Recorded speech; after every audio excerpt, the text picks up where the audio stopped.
नमस्कार, बहुत बहुत स्वागत है आपका। मैं हूं आपके साथ ऋतु ज्ञानवानी और आज हमारे साथ जाने माने एडवोकेट इस वक्त हमारे साथ मौजूद हैं शशांक बाजपेयी जी। बहुत स्वागत है आपका। धन्यवाद ऋतु जी। कई सारे सवाल, उनके जवाब भी आप देंगे और साथ ही साथ लोगों को समझाएंगे भी कि आखिर न्यायपालिका को लेकर के जो लगातार लोगों के जहन में सवाल भी हैं, संशय भी हैं और कहीं ना कहीं भरोसा डगमगाया भी है, उस पर हम सवाल करेंगे। चूँकि आप लंबे अरसे से ये संभाल रहे हैं, अलग अलग केसेस आपने देखे हैं और कई मुकदमे इस वक्त आप लड़ भी रहे हैं उच्चतम न्यायालय में, दिल्ली उच्च न्यायालय में। अच्छा खासा अनुभव आपका है, कई सारे केसेस भी देखते हैं। अब जो भरोसा लोगों का डगमगाया है, कई सारे सवाल जहन में आए हैं, उसको लेकर के आप लोगों को क्या कहेंगे? ऋतु जी, न्यायपालिका से लोगों का कभी भरोसा डगमगाया था, ना कभी डगमगाएगा। भारतीय न्यायपालिका दुनिया की सर्वोच्च न्यायपालिकाओं में से एक न्यायपालिका है, जिसमें आज भी इस दुनिया के सबसे ज़्यादा मुकदमे इसलिए नहीं जाते कि मुकदमे जाने चाहिए, मुकदमे इसलिए जाते हैं कि लोगों को आज भी न्यायपालिका के ऊपर सबसे ज़्यादा विश्वास है। कोई भी बात होती है, आप छोटी से चाहे चालान कोर्ट से लेके किसी बड़े मर्डर तक, तो लोग कहते हैं हम कोर्ट में देख लेंगे, आपको कोर्ट में चले जाएंगे, कोर्ट में खींच लेंगे, कोर्ट में बात कर लेंगे, कोर्ट में देख लेंगे। तो आपका भरोसा कहाँ है? आपका भरोसा भारत की न्यायपालिका के ऊपर है, भारत की जुडिशरी के ऊपर है, भारत की एक संस्था जो आज न्याय के प्रति समर्पित है उसके ऊपर है। तो मैं कहीं भी ये नहीं कहता हूँ कि न्यायपालिका में भरोसा डगमगाया है। एक मीडिया में हम लोग आते हैं, देखते हैं, मीडिया को सुनते हैं, बात करते हैं, तो वो एक परसेप्शन डिफरेंट है। अगर आप ये कहें कि भाई डगमगा गया भरोसा, तो कितने मुकदमे वापस हो गए, कौन कोर्ट में जाने से किसने मना किया? हर व्यक्ति कहता है आज भी मुझे इस देश की न्यायपालिका के ऊपर सर्वोच्च भरोसा है। यशवंत वर्मा जी न्यायमूर्ति हैं।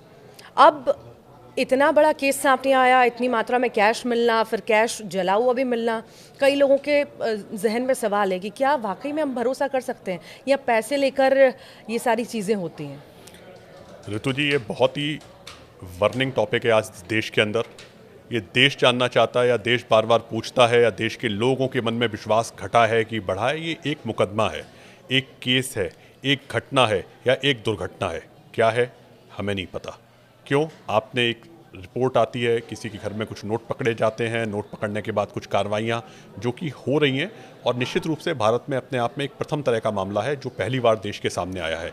देश की न्यायपालिका ने, जो सर्वोच्च न्यायपालिका ने, जो सर्वोच्च कमेटी आज इस राष्ट्र के अंदर 3 मुख्य न्यायाधिपति की कमेटी बनी है जो इस मामले को इन्वेस्टिगेट कर रही है। सारी रिपोर्ट्स आज आप देखिए पब्लिक डोमेन में अवेलेबल हैं, सुप्रीम कोर्ट के सामने आती हैं। उनको यहाँ से ट्रांसफ़र किया जाता है, किसी दूसरे राज्य में ले आया जाता है कि जरा सी भी 1% जिससे भी संशय है, किसी के मन में कोई संशय ना हो। क्या संशय ना हो?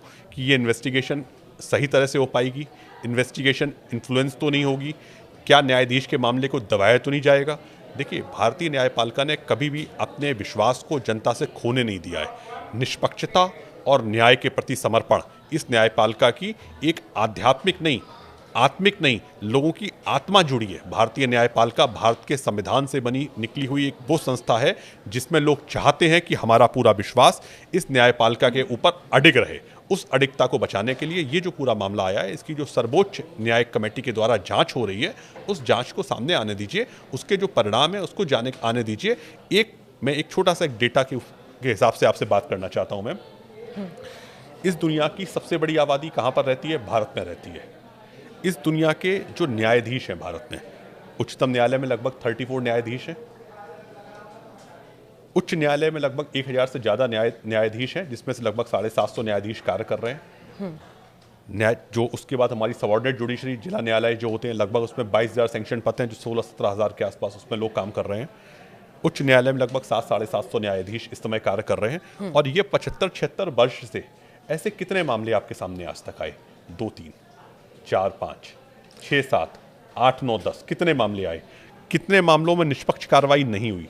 ये 75-76 वर्ष में अगर एक मामला आपके सामने जो गंभीर प्रकृति का आया है, एक्सेप्शनल केस है, सुपर एक्सेप्शनल केस है, और उसके ऊपर जिस लेवल्स पे कार्रवाई की गई, जिस लेवल की कमेटियां बनी, जिस लेवल से इन्वेस्टिगेशन हो रही है, जिस लेवल से निष्पक्षता से जांच हो रही है, उस जांच के आने के बाद आप कहां से कह सकती हैं कि हमारे पास न्यायपालिका के ऊपर सवाल उठे हैं? न्यायपालिका अपने आप को गंगा जल की तरह शुद्ध रखने के लिए जो सर्वोत्तम उपाय है वह कर रही है और करेगी।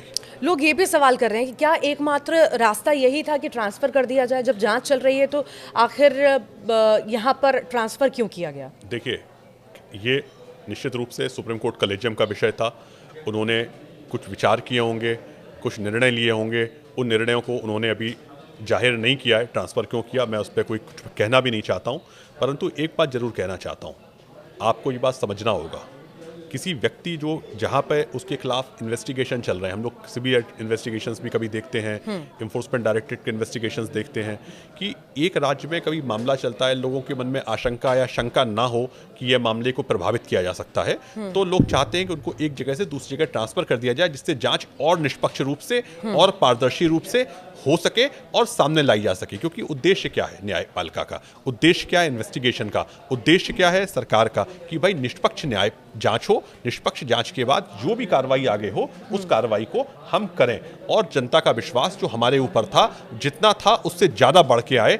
आप ये सोचिए, 3 उच्च न्यायालय के मुख्य न्यायाधिपति की कमेटी अगर जांच कर रही है और वह कमेटी जांच कर रही है, क्योंकि कुछ चीज़ें ऐसी हैं जो निश्चित रूप से दोनों पक्षों के लिए, सरकार के लिए, न्यायपालिका के लिए और आम जनता के लिए, कि ये कैसे हुआ और क्या हुआ, ये सब अभी बहुत ही वो स्टेज है जहां हम सब लोग सिर्फ एक अनुमानित बात कर रहे हैं। उस अनुमान से बात बाहर आके हमें देश को जानना चाहिए, बताना चाहिए कि सच्चाई क्या थी। उसके लिए निष्पक्ष जांच हो जाने दीजिए। जांच होने के बाद हमें ये पता लग जाएगा कि ये क्या मामला था और क्या चीज़ थी। अगर दंड मिलना है तो दंड मिलेगा, दंड नहीं मिलना है तो निश्चित रूप से उनको बरी किया जाएगा। पर ये भी सवाल किए जा रहे हैं ना, ये तो मामला सामने आ गया, ऐसे कई सारे मामले होते होंगे जो सामने नहीं आ पाते होंगे।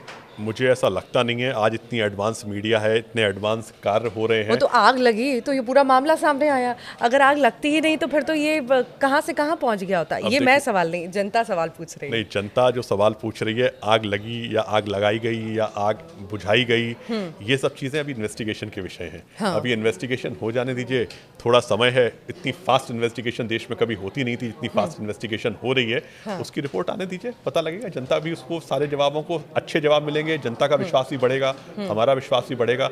हमारे शब्द या आपके शब्द या न्यायपालिका के प्रति कोई अशब्द या ये जो अधिवक्ताओं के बीच में जो आज रोष की भावना है, क्योंकि अधिवक्ता बहुत मेहनत से कार्य करते हैं, वो एक आम जनता की बात को न्यायालय तक, और न्यायालय मतलब न्यायमूर्ति को भगवान का दूसरा रूप मानते हैं, उनके पास पहुंचाते हैं। और जब पहुंचाते हैं तो हमारे मन में क्या सवाल आता है? सवाल ये आता है कि हमें न्याय मिलना चाहिए। हमें न्याय में सेटिस्फेक्शन, एक आत्मा जो लोगों की बास करती है, वो मिलना चाहिए। अगर हमारे मन में कोई शंका आई है, कोई शंका है, उसका थोड़ा सा समय दीजिए। एक बहुत निष्पक्ष जांच के रूप में जो भी आपके सामने होगा वो आएगा। न्याय का इंतजार एक बच्ची भी कर रही थी। इलाहाबाद हाई कोर्ट का फैसला आया, आपने भी देखा, हम सब ने देखा, उसकी आलोचनाएं भी हुई, पर सुप्रीम कोर्ट ने उस पर रोक लगा दी। जो फैसला लिया गया, इतने बड़े एडवोकेट होने के बाद जो फैसला लिया गया, क्या कहाँ तक वो हाई कोर्ट के द्वारा जो फैसला लिया गया, सुनाया गया, कहाँ तक ठीक था? देखिए, उच्चतम न्यायालय ने उस पर रोक लगाई है, निर्णय लिया है। निर्णय लेने के बाद एक बहुत अच्छी चीज़ मैं आपको बताता हूँ जो ज़रूरी है। कई बार ऐसा होता है कि वाद विवाद के जो बिंदु होते हैं, आर्ग्यूमेंट्स होते हैं, वो डिफरेंट होते हैं। ऑर्डर जो होता है, ऑर्डर एक बड़ा स्टैंडर्ड अच्छे ऑर्डर लिखे जाते हैं। हम उन चीज़ों को कोट कर देते हैं जो सवाल पूछे गए या सवाल बताए गए। निश्चित रूप से जब आप न्यायमूर्ति के रूप में कार्य कर रहे होते हैं, न्यायाधीश के रूप में कार्य कर रहे होते हैं, तो आपकी जिम्मेदारी होती है कि दोनों लोगों की पक्ष को सुनना, पक्ष को सुनने के बाद वो रेलेवेंट सवाल वो पूछना जिससे कि किसी के मन को कोई ठेस ना लगे, अपने व्यक्तिगत चीज़ों को उसमें ना डालना। ये निश्चित रूप से दुर्भाग्यपूर्ण था और उस दुर्भाग्यपूर्ण कार्य को सुप्रीम कोर्ट ने रोका है और स्टे दिया है। क्योंकि भारत में जैसे हम लोग मानते हैं कल से नवदुर्गा स्टार्ट हो रही है कि नारी की गरिमा देवी है और नारी घर में जहाँ वास करती है वहाँ लक्ष्मी का वास होता है। तो नारी की गरिमा, नारी का सम्मान संविधान ने, इस देश ने, इस देश की सरकार ने, इस देश की न्यायपालिका ने हमेशा सर्वोच्च और उच्चतम स्तर पर रखने का प्रयास किया है, उच्चतम स्तर पर रखेगी। महिला अपराध का ग्राफ लगातार बढ़ा है, कमी भी आई है, बढ़ा भी है, फ्लक्चुएशन उसमें हम देखते हैं। पर जैसा फैसला हाईकोर्ट का सुनाया गया, साहस नहीं बढ़ेगा उन बदमाशों का, उन रेपिस्ट का, जो लगातार अपने दिमाग में गंदगी लिए बैठे रहते हैं, या वो बच्चियां और ज़्यादा नहीं डरेंगी, या जो घर से निकलना चाहती हैं या बाहर ही हैं? देखिए, एक बात आज आप बहुत जिम्मेदारी से समझ लीजिए। भारतीय न्याय व्यवस्था और भारतीय कानून व्यवस्था ये आने वाले समय में नहीं, आज दुनिया की सर्वोच्च व्यवस्था की तरफ आगे बढ़ रही है। और नारी सम्मान की दिशा में अगर कोई भी कार्य सरकार को या न्यायपालिका को लेने हैं तो वो लेगी। और इस देश के अंदर अगर नारी सुरक्षित नहीं है जो अगर लोग कह रहे हैं तो निश्चित रूप से ये दुर्भाग्यपूर्ण है, क्योंकि नारी की सुरक्षा के लिए वो सर्वोत्तम उपाय किए जा रहे हैं, सर्वोत्तम निर्णय लिए जा रहे हैं और सर्वोत्तम न्यायपालिका से नहीं, विधि से। देखिए, भारत में आज जो आप बहुत संक्षिप्त में कहना नहीं चाहता था मैं, क्योंकि ये विषय बहुत विस्तार का विषय है। नारी सुरक्षा के लिए आज हमारे देश में जो आईपीसी, सीआरपीसी एविडेंस को रिपील करके हमारी जो देश की न्याय संहिता लाई गई, उसका कारण क्या था? नारी का सम्मान सर्वोच्च रखना। भारत में भारत की नारियां, भारत की बच्चियां, भारत की महिलाएं, भारत के वृद्ध महिलाएं, वो अपने जीवन में एक आत्मसम्मान, आत्मगौरव, आत्म प्रतिष्ठा को आगे बढ़ा के देख सकें, उनके मन में ये विश्वास हो कि मेरे संग न्याय होगा। इसके लिए सरकार ने जो सर्वोत्तम कदम थे वो उठाए। आज आप छोटी छोटी चीजें देखिए ma'am, you can registered your FIR anywhere in the country, you can go before any court of this country कि मुझे ये परेशानी है, आप मुझे बताइए। तीसरा, आज जो न्यायपालिका में आप कह रहे हैं, जिस विषय पे सुप्रीम कोर्ट ने, उच्चतम न्यायालय ने रोक लगाई है, अगर आपका कहीं एक जगह अन्याय हो गया तो उसका मतलब नहीं कि अगली जगह भी अन्याय होगा या अगली जगह उसको रोका नहीं जा सकता। इमीडिएट रोका जाएगा और इमीडिएट मैसेज दिया जाएगा। तीसरी बात, आज निश्चित रूप से मैं दोबारा एक बात कहता हूँ, इतनी बड़ी आबादी के बाद 1, 2, 3, 4 कुछ मुकदमे आते हैं, नहीं, कुछ सैकड़ों में मुकदमे भी आते हैं, कुछ हजारों में मुकदमे भी आते हैं, पर क्या देश की न्यायपालिका में या देश की पुलिस व्यवस्था में या देश की सरकारी व्यवस्था में आज हमें न्याय नहीं मिल रहा है? सर्वोच्च न्याय मिल रहा है, सर्वोच्च सुनवाई हो रही है। एक और एग्जाम्पल, आज सबसे पहले आपके संग परेशानी आती है, आप किसको फ़ोन करते हो? पापा मम्मी को नहीं, आप पुलिस को फ़ोन करते हो। क्यों? पुलिस व्यवस्था के ऊपर आपको विश्वास है कि मैं पुलिस को बुलाऊंगा, और पुलिस को बुलाने के बाद वो आपको जानती नहीं है कौन सा पुलिस वाला है। एक पुलिस की वर्दी पे विश्वास है, न्याय की वर्दी पे विश्वास है, भारतीय डॉक्टर के ऊपर आपको विश्वास है। तो ये जो भारत में विश्वास की जो व्यवस्था है, उसको अभी भी मर्यादित है, सम्मानित है, और हम ये चाहते हैं कि वो व्यवस्था और मजबूत हो और उसमें कुछ कमियां हैं उनको दूर किया जाए और लोगों का विश्वास और नजदीकियां उससे बढ़ें, जिससे देश निश्चित रूप से विकसित देश की तरफ बढ़ने की तरफ बहुत शीघ्रता के साथ पहुंच जाएगा। आरोपी अपराधी हमारे देश में बचेंगे नहीं। सुप्रीम कोर्ट ने हमेशा ही ऐसे फैसले लिए हैं जो कहीं ना कहीं नज़ीर पेश हुआ है। सर, अगर हम ये तो हमने बात की इस फैसले की, अगर दूसरी तरफ हम देखें तो कई सारे ऐसे फेक केसेस हैं जिसको लेकर के लगातार मांग भी उठ रही है कि कई सारी महिलाएं, लेडीज़ जो हैं, गलत आरोप लगा देती हैं और उसके बाद लड़कों को, आदमी को जेल भिजवा देती हैं। तो उसके लिए कड़े कानून आए, इसे कैसे देखते हैं? ये एक बहुत अच्छा विषय है जो आपने आज पूछा है। क्या आप किसी को आरोप लगाने से रोक सकती हैं? नहीं। क्यों? आरोप तो कोई भी लगा सकता है। आरोप तो कोई भी लगा सकता है। कोई भी लगा सकता है। तो आरोप लगाने से किसी को ना रोका जाए, उसके बाद जो इन्वेस्टिगेशन की प्रक्रिया है, इन्वेस्टिगेशन की प्रक्रिया चलती है। न्यायपालिका के अलग अलग चरण हैं। जिला लेवल की न्यायपालिका, district court, high court, supreme court, आपको न्याय मिलता है। इस तरह के मामले बहुत लिमिटेड आते हैं दुनिया में कि उनको कहीं न्याय ही ना मिला हो, पहली बात। दूसरी बात, ये बात आप कैसे आज की डेट में कैसे निर्धारित करेंगे कि महिला का लगाया हुआ अपराध जो आरोप था वो झूठा था? स्टेज 1 पे वो आपके पास आती है, अपनी व्यथा सुनाती है, अपनी कहानी बताती है, अपनी परेशानियां बताती है, उसके संग 2 लोग आते हैं, तो आप क्या मानेंगे? उसके द्वारा कहा गया सवाल, उसके द्वारा उठाए गए सवाल सच है कि गलत है? वो तो विषय इन्वेस्टिगेशन का होता है। ठीक है, पहली बात। दूसरी बात, न्यायपालिका की जहां बात कर रहे हैं कि न्यायपालिका में लोग परेशान हो रहे हैं, तारीखों पे तारीखों का दौर चल रहा है, अब वह कम हो गया है। आज एक बहुत बड़े गौरवान्वित आपको होने की बात है कि लोग हंसते भी हैं, देखते भी हैं, लोग यूट्यूब चैनल देखते हैं, लोग चैनल देखते हैं, उससे ज़्यादा लोग आजकल न्यायपालिका के शॉर्ट्स देखते हैं कि न्यायपालिका की लाइव स्ट्रीमिंग हो रही है कोर्ट्स के अंदर। आप ये देखिए, आप अपने कोर्ट में आज जो जरा सा पढ़ा लिखा, जरा सा जो मैं कह रहा हूँ, जो कम पढ़े लिखे उनको मैं थोड़ा सा नहीं कह रहा हूँ, वो आप सिर्फ अपने कोर्ट का नाम डालिए, पूरी डिटेल कोर्ट की आपके सामने, मेरी अगली तारीख क्या है, मेरा अगला कोर्ट क्या है, मेरा केस नंबर क्या है, मेरे जज का नाम क्या है, मेरे वकील का नाम क्या था, क्या केस चल रहा है, क्या व्यवस्था चल रही है। इसके बाद भी क्या सवाल रह जाता है?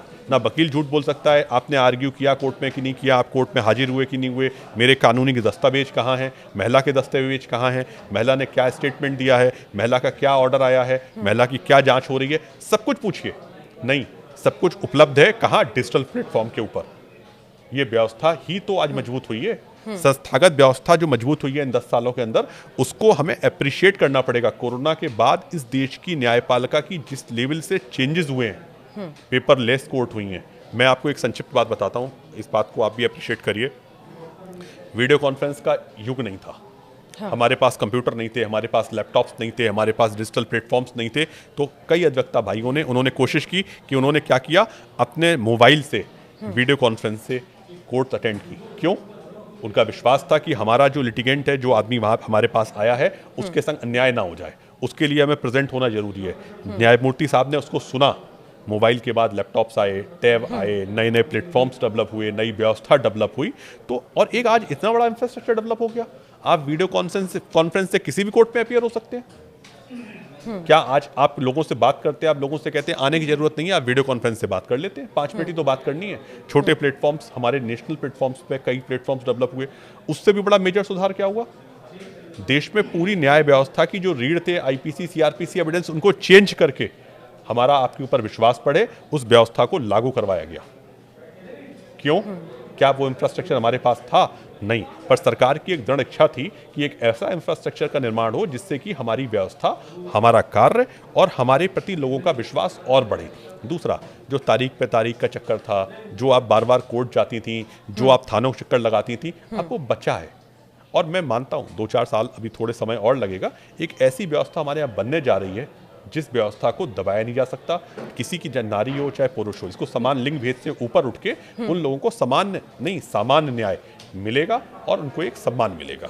न्याय में देरी, और इस देरी की वजह से पूरी जिंदगी निकल जाती है सर। अभी हाल ही में एक केस आया था, मैं याद नहीं कर पा रही हूँ, कोई मुस्लिम युवक था, 20 साल के लगभग, 25 साल तक वो जेल में रहता है, और अब जाके पता चलता है कि वो तो कल्पित था ही नहीं। फिर मैं बात वहीं से स्टार्ट करूंगा। मुझे पता नहीं ऋतु जी, आपको देश में कोर्ट को जाने का कितना अनुभव है? मुझे तो लगभग 2 दशक हो गए हैं। लोगों का ये कहना है कि इतनी स्लो प्रक्रिया आखिर क्यों हो रही है? अब वही मैं बता रहा हूँ आपको कितना अनुभव है, क्योंकि जब हम व्यवस्थाओं को देखते हैं और पास से व्यवस्थाओं को देखते हैं, उच्चतम न्यायालय आप जाइए, चाहे इस कोने पे जाइए चाहे उस कोने पे जाइए, डिजिटल वॉच लग गई है। उसमें पता है कि भाई हमारे कितने मुकदमे 30 साल से ज्यादा पुराने हैं, कितने मुकदमे कल लगे थे, कितने मुकदमे आज लगे थे। हाई कोर्ट में वॉच लग गई है, कितने मुकदमे पुराने थे, जो पुराने मुकदमे थे उनको तुरंत निस्तारण करने की दिशा में सरकार चलने लगी है, कोर्ट चलने लगे हैं। बड़े इन्वेस्टिगेशन एजेंसीज फटाफट हमारे कार्य कर रही हैं। क्यों काम कर रही हैं? कि भाई जल्दी न्याय मिल जाए।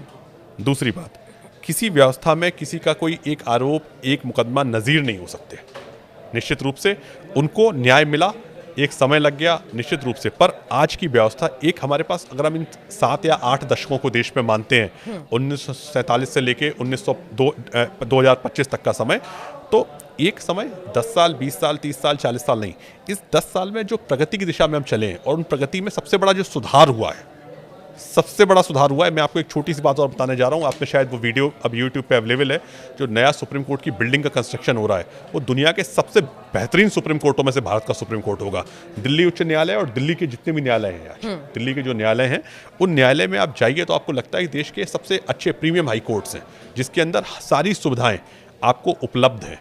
कहाँ से उपलब्ध है? सारा डिजिटल प्लेटफॉर्म उपलब्ध है। घर में बैठ के आप हियरिंग्स कर सकते हैं, सुन सकते हैं, देख सकते हैं, और एक रोल मॉडल के रूप में आगे बढ़ा रहे हैं। थोड़ा सा समय दीजिए, थोड़ी सी व्यवस्था पर विश्वास रखिए, निश्चित रूप से आपका गर्व से आप कहेंगे कि देश की सर्वोच्च व्यवस्था में हम लोग बैठे हुए हैं। अच्छा, एक हमेशा विवाद चलता रहता है कॉलेजियम सिस्टम को लेकर के, भाई भतीजावाद का आरोप लगता रहता है। पारदर्शिता आपको नहीं लगता इससे प्रभावित होती है?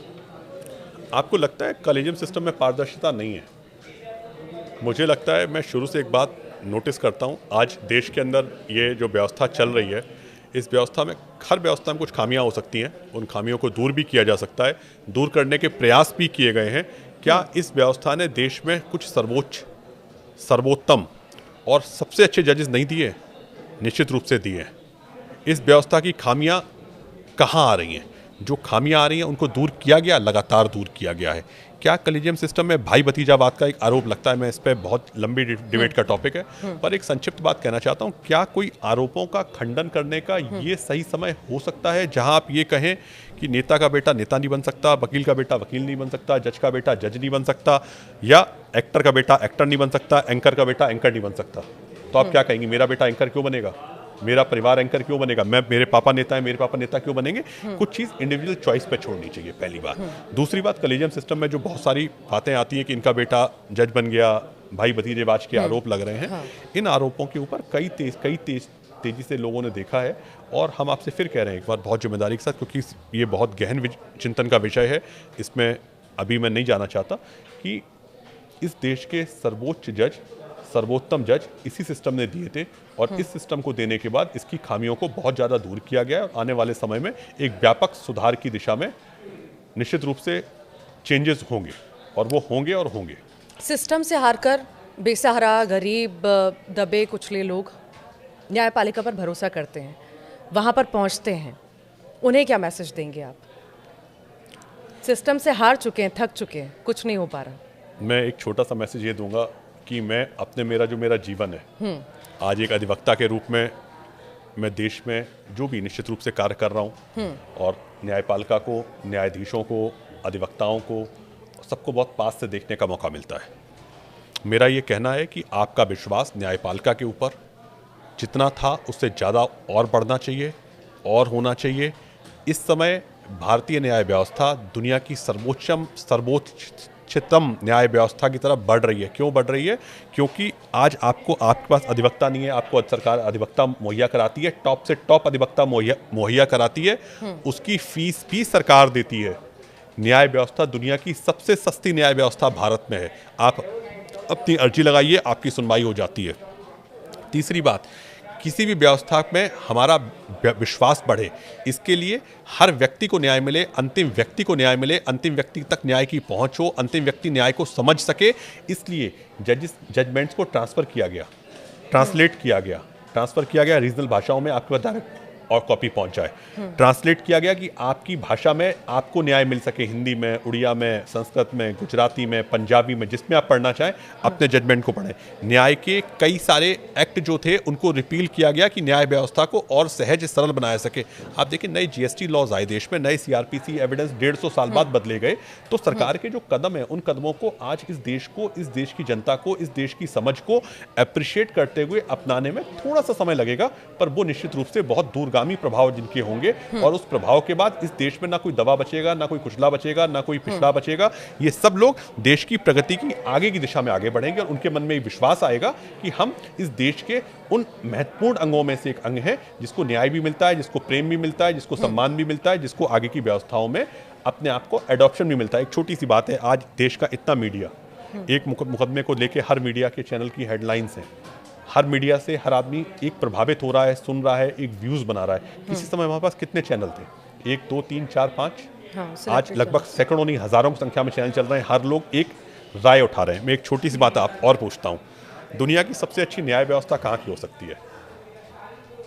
दुनिया की सबसे अच्छी न्याय व्यवस्था वहाँ की हो सकती है जहाँ की इस देश का, जिसको आप दबा, पिछड़ा, कुचला आप कह रही हैं, मैं नहीं कह रहा हूँ, मैं कह रहा हूँ वो भारत के नागरिक हैं, वो भी राजा के ऊपर एक सवाल पूछ सकते हैं और राजा उसका सवाल का जवाब देता है, जिसके वोट की वही पावर है जो देश के सर्वोच्च व्यक्ति के वोट की पावर है। ये भारत की न्याय व्यवस्था है, ये भारत का लोकतंत्र है, ये भारत की व्यवस्था है। उस व्यवस्था को आपको मानना पड़ेगा कि आपके वोट की पावर कम नहीं है, आपकी न्याय के प्रति उपलब्धता कम नहीं है। एक लास्ट बात, एक व्यक्ति खड़ा होता है, आपने मुकदमों के नाम सुने होंगे, एक्स व्यक्ति वर्सेस भारत सरकार, वाई व्यक्ति वर्सेस उत्तर प्रदेश सरकार, फलाना व्यक्ति संबंधित दूसरी सरकार। एक तरफ व्यक्ति होता है, एक तरफ सरकार होता है, सरकार की पूरी मशीनरी होती है, उसमें पुलिस भी होती है, वकील भी होते हैं, उनकी इन्वेस्टिगेशन एजेंसीज भी होती है। एक तरफ व्यक्ति होता है और वो व्यक्ति कई बार जीतता है, सरकार के विपरीत जीतता है। तो ये न्यायपालिका की विजय नहीं है, ये आपकी विजय नहीं है, ये भारतीय न्याय की विजय नहीं है, ये भारतीय संविधान की विजय नहीं है। आज मैं आपसे बार बार कह रहा हूँ, हृदय में जो सबसे पहले सवाल आता है कि मुझे न्याय कहाँ मिलेगा, आप कहते हैं कोर्ट जाएंगे, अच्छे वकील के पास जाएंगे, अच्छे पुलिस, आप हमेशा कहते हैं मुझे इन्वेस्टिगेशन, मेरी फेयर इन्वेस्टिगेशन कराइए। क्या भारत की सीबीआई, भारत की इन्फोर्समेंट डायरेक्टरेट, भारत के इनकम टैक्स डिपार्टमेंट, राजनीतिक बातों में मत जाइए, पर आप कहते हैं फेयर इन्वेस्टिगेशन कराना है, सीबीआई के पास जाइए, आप इन्फोर्समेंट डायरेक्टरेट के पास जाइए, आप इनकम टैक्स डिपार्टमेंट के पास जाइए। आप आज फेसलेस इनकम टैक्स डिपार्टमेंट को फेसलेस किया गया कि कहाँ, जहाँ करप्शन शून्य की तरफ बढ़ रहा है, देश करप्शन शून्य की तरफ बढ़ रहा है। आपको इस बात को अप्रिशिएट भी करना पड़ेगा और हमें सिर्फ जागरूकता लाना है। अच्छा, आप सुशांत सिंह राजपूत केस में क्या कहेंगे? रिया चक्रवर्ती पर फैसला आया, लोगों ने ये सवाल किए कि क्या हो गया भाई, ये सब क्या है? इतने लंबे वक्त तक वो सब झेलती रही, एंग्जाइटी, डिप्रेशन, सब कुछ, और अब जाके क्या कहा जाता है कि वो कल्पित नहीं है। तो फिर कौन है? क्या कहेंगे आप? मैं नहीं, जनता सवाल कर रही है। देखिए, जनता कुछ सवाल नहीं करती है, कुछ सवाल आप कर रही हैं, तो मैं जवाब जरूर दूंगा जनता के बिहाफ पे। न्यायपालिका को, फिर मैं कह रहा हूँ, न्याय की प्रक्रिया में थोड़ा समय लगता है। ठीक है, न्याय की प्रक्रिया में समय लगने के कई सारे बिंदु होते हैं। उन बिंदुओं को आपको भी समझना होगा। पहला बिंदु ये होता है कि आपने आज शिकायत लिखाई, हमें उसमें कई गवाह एग्जामिन करने होते हैं, कई रिपोर्ट लेनी होती हैं, कई चीज़ों को इन्वेस्टिगेट करना होता है, कई डेटास रिकॉर्ड करने होते हैं, कई लोगों को इन्वेस्टिगेट करना होता है, कई सुरागों की जानकारी लेनी पड़ती है। उस प्रक्रिया में एक समय लगता है। उसके बाद कुछ तथ्य हो सकता है कभी छूट गए हों, उसको हम आगे के कोर्ट में जाके अपील करते हैं। अपील में वो तथ्य कंसीडर होते हैं और पूरा ऑर्डर सेटिस्फाइड होकर ऑर्डर बदल जाता है। इन दोनों बातों को जब आप समझने का प्रयास करते हैं और समझने के बाद हमेशा ये बात कहते हैं न्याय मिला कि नहीं मिला, तो आप कहेंगे हाँ न्याय मिला। अगर आप दुनिया की सबसे बड़ी लड़ाई मानते हैं तो कौन सी लड़ाई है? भारतीय इतिहास की जो सबसे बड़ी लड़ाइयाँ हैं उसमें राम मंदिर की लड़ाई है। राम मंदिर की लड़ाई आप जीते? हाँ जीते। देश के सबसे पुराने मुकदमे को आप जीते? हाँ जीते। न्याय मिला? हाँ न्याय मिला। तो न्याय को, अगर भगवान को न्याय मिल गया है तो आम इंसान को न्याय जरूर मिलेगा। और भगवान का विश्वास अगर न्याय के ऊपर है तो हमें और आपको अपना विश्वास न्यायपालिका के ऊपर रखना पड़ेगा। और न्यायपालिका की गरिमा को कोई भी ऐसे कार्य, कोई भी ऐसी व्यक्तित्व, कोई भी ऐसी छवि, कोई भी ऐसे शब्द नहीं कहने चाहिए कि न्यायपालिका की छवि धूमिल हो। और अगर धूमिल होगी तो न्यायपालिका उसको निश्चित रूप से सर्वोच्च जो कदम होंगे वो उठाए जाएंगे और निष्पक्ष रूप से सारी जांचें करी जाएंगी और करी जा रही हैं। न्यायपालिका के लिए कोई छोटा बड़ा नहीं है, सब एक समान है और एक समान ही फैसले लिए जाएंगे। जो सत्य है वो सत्य है, जो झूठ है वो झूठ है। न्यायपालिका में नहीं, भारतीय संविधान में एक बात बिल्कुल साफ है, यहाँ हर व्यक्ति के वोट का मूल्य बराबर है, हर व्यक्ति बराबर है और हर व्यक्ति का सम्मान बराबर है। हर व्यक्ति को उसी न्याय से सम्मान मिलता है जिससे सम्मान दूसरे व्यक्ति को मिलता है। भारतीय न्यायपालिका के समक्ष हर व्यक्ति का कद, सम्मान, गरिमा, व्यक्तित्व सब बराबर है। भारत में विधि का शासन है, भारत में व्यक्तित्व और व्यक्ति का शासन नहीं है। रूल ऑफ लॉ जहां चल रहा है, उस रूल ऑफ लॉ में संविधान में लोग आते हैं, जाते हैं, रहते हैं, करते हैं नहीं। यहाँ पे जो सर्वोच्च होगा वही स्टैब्लिश होगा, जो सर्वोच्च नीचे होगा वो खत्म हो जाएगा। पिछले कई दिनों से आपके जहन में कई सारे सवाल थे और कई सारे ऐसे मुद्दे थे जो बहुत ज़्यादा ट्रेंडिंग हो गए। यशवंत वर्मा हो, सुशांत सिंह राजपूत हो, हत्याकांड की खैर हमने बात नहीं की, उसके भी सवाल का वो भी सवाल मैं कर ही लेती हूँ। एक छोटा सा सवाल, छोटा सा जवाब। हत्याकांड ये जो हुआ, मेरठ का हत्याकांड हुआ, उसके बाद और ज़्यादा मांग उठने लगी कि कुछ कड़ाई से इस पर एक्शन लिया जाए। महिलाएं जो इस तरह के कदम उठा रही हैं, इतना क्रूर हो जाना, ये सब कर देना, कहाँ तक ठीक, इसे लेकर के आप क्या कहेंगे? थोड़ा सा पूछूं, क्या हुआ आप बताइए। पति पत्नी, इधर प्रेमी और पत्नी ने मिलके पति को मार दिया और उसके टुकड़े कर दिए और ड्रम में डाल दिया। अब इसको लेकर के जैसा कि मैंने पहले ही जिक्र किया कि ये भी सवाल बार बार उठाए जाते हैं कि महिलाएं गलत आरोप भी लगाती हैं, उससे लेकर के कड़े कानून बनाए जाएं। तो ऐसे केसेस आते हैं तो उसे भी कैसे डील जो है करते हैं? देखिए, एक बात आप समझना पड़ेगा, जब आप दुनिया के सबसे बड़े मुल्क में आप रह रही हैं, उसमें एक केस, एक व्यक्ति का कैरेक्टर पूरे देश की छवि नहीं हो सकता। पहली बात। दूसरी बात, भारत में एक बहुत साफ बात है कि क्या परिस्थिति रही, क्या स्थिति बनी भारत में एंगर मैनेजमेंट। अभी जब हम पूरी चीज़, जहाँ हमारी पूरी व्यवस्था जिस सदी में हम चल रहे हैं, 5-7 साल 10 साल की, जहाँ मीडिया है, जहाँ आर्टिफिशियल इंटेलिजेंस है, जहाँ न्यूज़ चैनल्स हैं, जहाँ डिजिटल युग हो रहा है, वहाँ हमें अपने इमोशंस, अपने कनेक्ट्स, अपने आपको रीडेवलप, रिफाइंड करना पड़ेगा। और करने के बाद जो भी परेशानियाँ आ रही हैं, क्योंकि अब देखिए लिव इन रिलेशनशिप्स को आप बात करते हैं, आप बात करते हैं तलाक को लेके बात करते हैं, आप डिवोर्स को लेके बात करते हैं, आप चाइल्ड कस्टडी को लेके बात करते हैं। आज ये सब चीज़ें देश में एक यूसीसी पर नए लिव इन रिलेशनशिप को नई परिभाषाओं में बात करते हैं। आप लिव इन रिलेशनशिप के बाद आप बात करते हैं कि लोगों के लेस्बियन रिलेशनशिप पे बात करते हैं, कई चीज़ों पे आप बात कर रहे हैं। मैट्रिमोनियल रेप पे आप बात कर रहे हैं, जहाँ कई चीज़ें अब नए बिंदु, नए विवाद, नए समाधान, नया युग में आएंगे। उनके मैनेजमेंट के नए तरीके कड़े कानूनों की मांग लोग कर रहे हैं। बेसिकली यही सवाल था मेरा, कड़े कानूनों की मांग की ऐसा जहन में आ भी रहा है, तो आखिर जहन में आने के बाद ऐसी हिम्मत कैसे हो जा रही है कि कोई ऐसा कर दे रहा है और फ्रीक्वेंटली ऐसे मामले आना? मैं आपसे फिर कह रहा हूँ कि ऐसे मामले हम लोग सुन रहे हैं। एंगर मैनेजमेंट एक ऐसी चीज़ है, लड़ाई हुई, सडन प्रोवोकेशन हुआ, आपने किसी को मार दिया। लड़ाई हुई, आपने एक प्लान बनाया, शायद वो प्लान आपने टीवी से, यूट्यूब से या सोच के बनाया हो। हर अपराधी सोच के मानता है कि मैं जो अपराध करूंगा उसके बाद बच जाऊंगा, जबकि एक न्याय व्यवस्था की व्यवस्था क्या है, आपने अपराध किया है तो आप उसके लिए दंडित किए जाएंगे। ये भारतीय न्याय व्यवस्था की खूबसूरती है और अब नए कानून की खूबसूरती और बढ़ गई है। तीसरी बात, अपराध करने के बाद जो आपको अपराध का बोध होता है, व्यक्तित्व में अपराध, देखिए व्यक्तित्व से अपराध हो रहा है, व्यक्ति से अपराध हो रहा है, उसका सुधार की एक प्रक्रिया है। उस प्रक्रिया को लोग अपनाते हैं, मानते हैं, समझते हैं, जानते हैं और आगे बढ़ाते हैं। व्यक्ति कभी बुरा नहीं होता। उसमें कभी अपराध हो जाते हैं, कुछ भावनाएं ऐसी होती हैं, वो सडन चीज़ें होती हैं, उसके लिए कानून से इसका निस्तारण हो जाएगा।